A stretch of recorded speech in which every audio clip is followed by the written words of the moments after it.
تو ہم اس کی مذمت کرتے ہیں. اور ماضی میں بھی خود جو فارمر چیئر پرسن رہی ہیں آسمہ جہانگیر, انہوں نے الطاف حسین کے اوپر جب یہ بندش لگی تھی تو انہوں نے یہ جو کیس ہے لاہور ہائی کورٹ میں جو ان کے اوپر فریڈم آف ایکسپریشن کا تھا وہ لڑا تھا. اس کے ساتھ ساتھ ہم اگر آگے جائیں تو سیڈیشن کا قانون, بڑی خوشائن بات ہے کہ 14 ستمبر کو لاہور ہائی کورٹ نے جو ہے سیکشن 298 بی اور سی کو جو ہے سیڈیشن کے جو قانون کو جو ہے 124 جو ہے اس کو انہوں نے کہہ دیا کہ یہ کالعدم ہے. مگر اس کے باوجود ہم نے یہ دیکھا ہے کہ سیڈیشن کے قوانین جو ہیں, سیڈیشن کے تحت جو آرٹیکلز ہیں وہ مختلف لوگوں کے اوپر لگتے رہے اور سیڈیشن کے قوانین کے تحت لوگوں کو حراست میں لیا گیا. حیرت انگیز بات یہ ہے کہ 4 مئی کو 2023 میں بھاولپور پولیس نے جو ہے وہ سیکشن 124A کے تحت ایک پروفیسر, یونیورسٹی پروفیسر کے اوپر جو ہے سیڈیشن کا قانون لاگو کیا. انفارچونیٹلی جنہوں نے شکایت کی ان کا تعلق PTI سے تھا. اسی لیے ہماری یہ التجا ہے موجودہ حکومت سے جو ترامیم لا رہی ہیں کہ جو پھندا وہ کسی اور کے لیے بناتے ہیں آخر میں انہوں نے بھی اپوزیشن میں آنا ہوتا ہے اور ان کے گلے میں بھی پڑ سکتا ہے. اس لیے جو آپ قوانین بنا رہے ہیں ہم آپ سے التجا کرتے ہیں کہ ان کو پیپل سینٹرک ہونا چاہیے اور اس نظریے سے نہیں ہونا چاہیے کہ آپ ایک سیکیورٹی اسٹیٹ کے پیراڈائم کو مزید مضبوط کریں. اس کے ساتھ ساتھ اگر ہم پیچھے کی طرف چلے جائیں تو بہت امپورٹنٹ بات یہ ہے کہ پچھلے سال جو انفورس ڈسپیرنسز کے حوالے سے کچھ خواتین جو تربت سے آئی تھیں, یہاں پہ ان کے اوپر واٹر کینن سے ان کا جو احتجاج ہے بڑی بروٹلی اس کو پٹ ڈاؤن کیا گیا, ان کو حراست میں لیا گیا, جس کا ہمیں بڑا افسوس ہے. And they were not even given the dignity of a conversation. ہم یہ امید کر رہے تھے کہ کم از کم ہمارے جو جج صاحبان ہیں ان کو بلا کے پوچھیں گے کہ وہ کیوں تربت سے چل کے آئی ہیں اور کیوں جو ان کے یہاں پہ پیارے ہیں وہ کہاں ہیں اور کہاں ان کو لے کے گئے ہیں. مگر ایسا کچھ بھی نہیں ہوا. سپریم کورٹ نے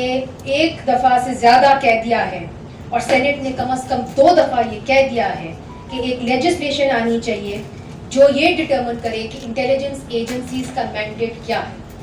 ہمیں اس لیجسلیشن کا انتظار رہے گا. ساتھ ساتھ ہم نے یہ بھی دیکھا ہے کہ انفورس ڈسپیرنسز کے حوالے سے جو ایک کمیشن بنا تھا وہ بڑی مزربلی فیل ہوا ہے. اور یہ کمیشن بنا تھا اس لیے تاکہ لوگوں کو جو ہے ٹریس کر سکے اور ان لوگوں کو سزا دے سکے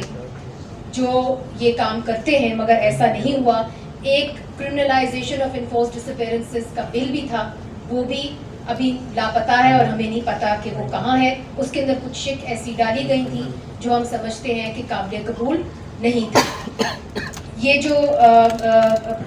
convention for the protection of all persons from enforced disappearances ہے اس کو پاکستان کو ریٹیفائی کرنا چاہیے. یہ بار بار human rights commission of Pakistan کہہ چکی ہے اور ہم یہ بھی کہہ چکے ہیں کہ نہ کہ صرف ان کو ریٹیفائی کرنا چاہیے مگر اس کو کرمنلائز بھی کرنا چاہیے. کافی پروسیڈنگز ہوئی عدالت کے اندر اور پارلیمنٹ کے اندر یہ معاملہ سامنے آیا اور وہاں پہ یہ پتہ چلا کہ یونیفارمڈ پرسنل ہیں جو لاپتہ افراد کو غائب کرنے میں جو ہے ملوث ہیں. تو یہ ایک ڈاکیومنٹڈ فیکٹ ہے اور ہم چاہتے ہیں کہ پارلیمان جو ہے وہ اس کے اوپر کام کرے, قانون سازی کرے. جو ایک کمیشن تھا اس کے پاس یہ بھی مینڈیٹ تھا کہ وہ ریہیبلیٹیٹ کریں گے ان فیملیز کو, وکٹمز کے ساتھ جو لاپتہ ہوئے ہیں اور ان کو کمپنسیشن بھی دیں گے. مگر کمیشن جو ہے وہ اس کے اندر بہت بری طریقے سے فیل ہوئی ہے. اگر ہم خیبر پختونخوا کی طرف جائیں تو وہاں پہ ابھی تک action in aid of civil power کا قانون نافذ ہے, جس کا مطلب یہ ہے کہ خیبر پختونخوا کے اندر جو بھی لوگ ہیں ان کے گھر کے اندر کوئی بھی گھس کے ان کو اریسٹ کر سکتا ہے, یعنی کہ ان کے بنیادی انسانی حقوق اس وقت سسپینڈڈ ہیں. تو ہم یہ پوچھتے ہیں کہ کیا ایک پورے صوبے کے اندر یہ کیسے ہو سکتا ہے کہ لوگوں کے بنیادی انسانی حقوق جو ہیں وہ سسپینڈڈ رہیں. وہاں پہ انٹرنمنٹ سینٹرز جو ہیں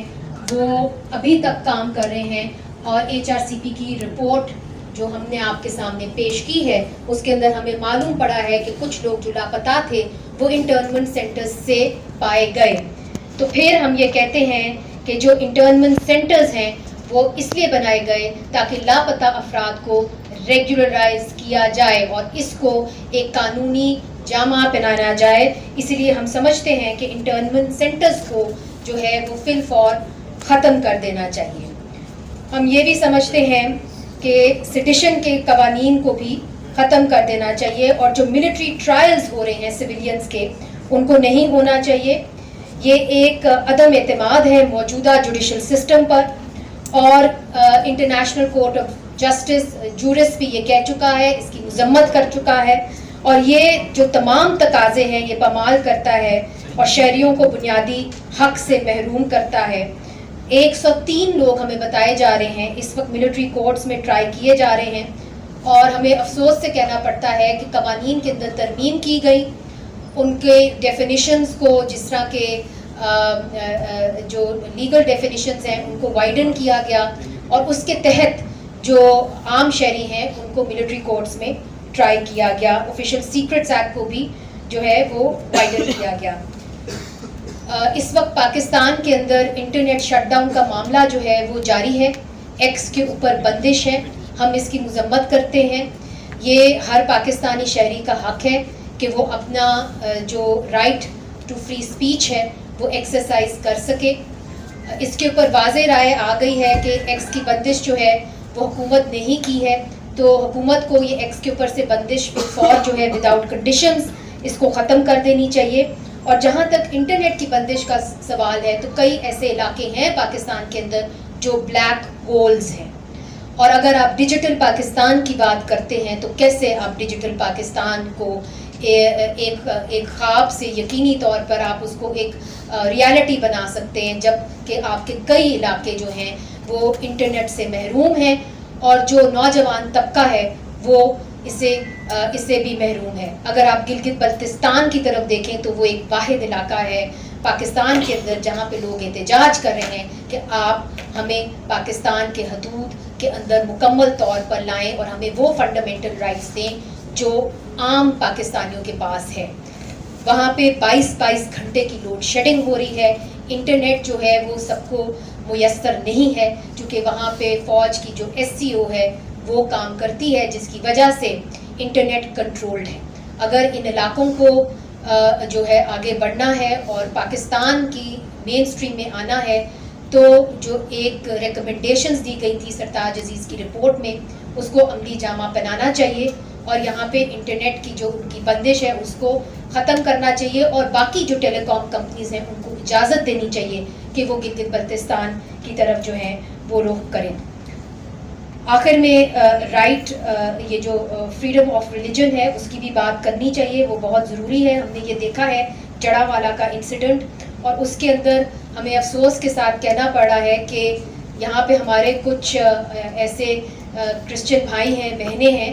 وہ آپ کو بتائیں گی کہ وہاں پہ جو مرکزی ملزم ہیں ان کے خلاف FIR تو کٹی مگر ان کو حراست میں نہیں لیا گیا. وہ جو پروسیس ہے ابھی جاری ہے. ہم امید کرتے ہیں کہ جو پولیس ہے اس کے اوپر ایکٹ کرے گی اور جو کمپنسیشن اناؤنس کی گئی تھی افسوس کے ساتھ کہنا پڑتا ہے کہ وہ کمپنسیشن حکومت نے وہاں کی فیملیز کو کئیوں کو ملی مگر کئیوں کو نہیں ملی. تو حکومت کو یہ کوشش کرنی چاہیے کہ تمام لوگوں کو جو ہے وہ کمپنسیشن مل جانی چاہیے. جہاں پہ ہمارے احمدیہ کمیونٹی یہاں پہ بیٹھی ہوئی ہے ان کے حوالے سے بھی لاہور ہائی کورٹ کی ایک رولنگ آئی تھی جہاں پہ انہوں نے یہ کہا تھا کہ جو بھی احمدیہ کمیونٹی کی جو ورشپ پلیسز ہیں عبادت گاہیں ہیں جو 1984 سے پہلے بنی ہیں آپ ان کی منیرٹس کو مس مار نہیں کر سکتے. مگر ہم نے دیکھا اور افسوس کے ساتھ HRCP نے نوٹ کیا کہ ان کی منیرٹس کو جو ہے مسمار کیا گیا اور ان کے ساتھ کراؤڈ کے ساتھ پولیس بھی ان کے ساتھ تھی. تو آخر میں جہاں خواتین کی بات ہے اور آنر کلنگ کی بات ہے تو اس کے اندر جو ہمیں بڑی تشویش ہے آنر کلنگ پہ وہ یہ ہے کہ اب چونکہ نئے قانون آیا ہے جس کے تحت اسٹیٹ جو ہے وہ پارٹی بن جاتی ہے، تو بہت ساری جو فیملیز ہیں وہ اس بات کو چھپاتی ہیں کہ اصل میں آنر کلنگ ہوئی ہے.